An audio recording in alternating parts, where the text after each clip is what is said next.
question is going to come from Nezzy Wade from the Affordable Housing Alternatives. Thank you. How will you use the shelter crisis declaration as a tool for the county to establish legal, safe, supervised living spaces for the currently homeless? Danny. I'd like to take advantage of some of the loosening of restrictions that occur when we declare crisis for these things. I think we definitely need a sanctioned, organized space where people can sleep safely. And I think that they need to not have to be forced to separate from their partners or their children to sleep safely in a space. I think that that's a really important thing, is keeping our families together, keeping our partners together, because they have more strength that way and are more easily reachable when they feel stronger. I also think that we can provide more services as far as trying to help those that are houseless for addiction reasons and focus on treatment programs. We need to expand on our treatment programs. We also need to focus on our teens. We don't currently have addiction services for teens under 18, and that's a huge issue in our community that needs to be addressed.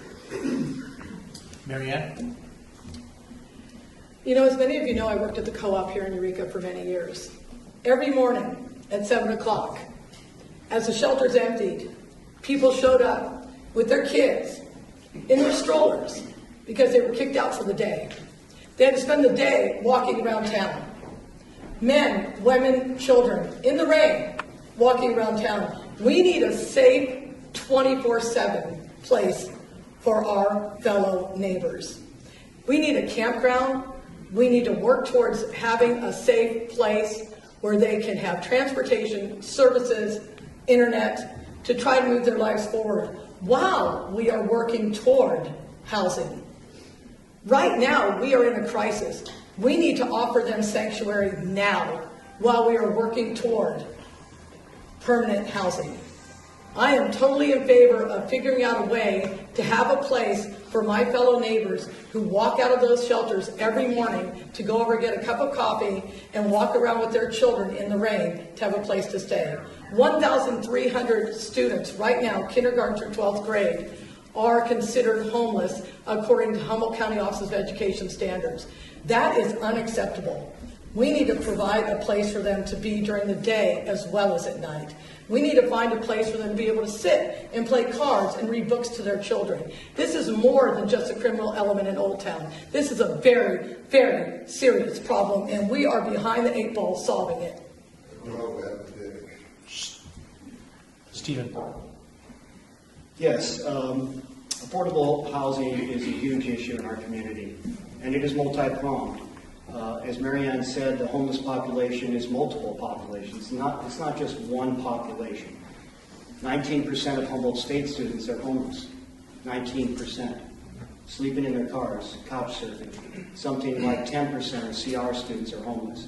Then there's the younger students and families that are homeless.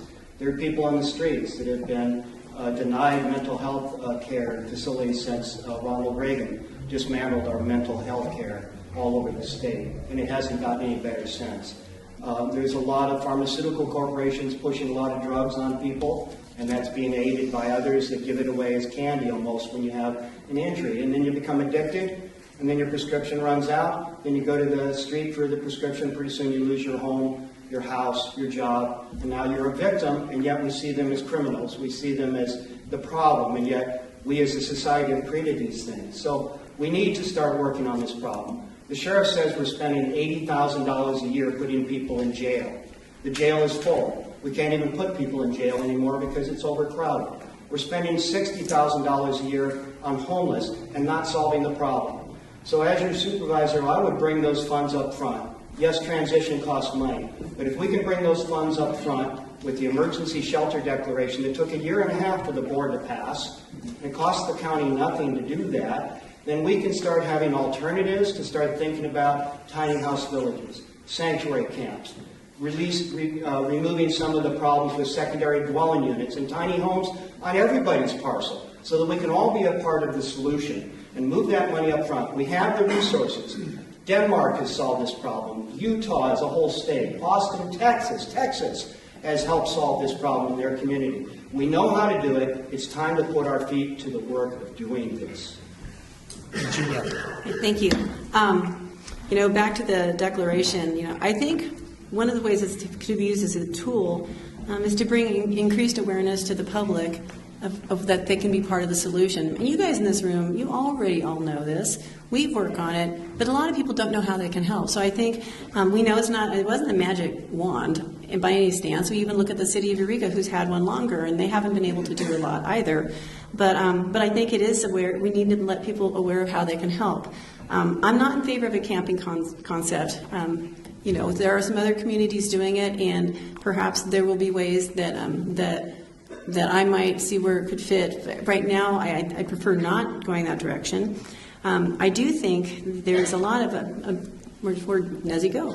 I think the tiny houses have a lot of potential. And League of Cities and the California State Association of Counties actually just released a report, not necessarily of best practices, but of what other communities are doing. And, tiny houses are one of the great options. But what's really needed is community members to step up who have property, who are willing to be part of the solution, because, you got to put it somewhere. But that also means you have to work on turning NIMBY into YIMBY, make it yes in my backyard. So we all have a part to play in this. We can't force things on people. We have to work with people to understand why they can be part of helping the problem and why they should be. I also think that people forget that cities and the counties actually had to zone land that are actually shelters where shelters are principally permitted. And I'm wondering if anyone has actually checked all of those available areas as being possibly available. So I think there's a lot of opportunity, and I think it just brings a higher awareness to the situation, and I think it's going to bear fruit. Thank you.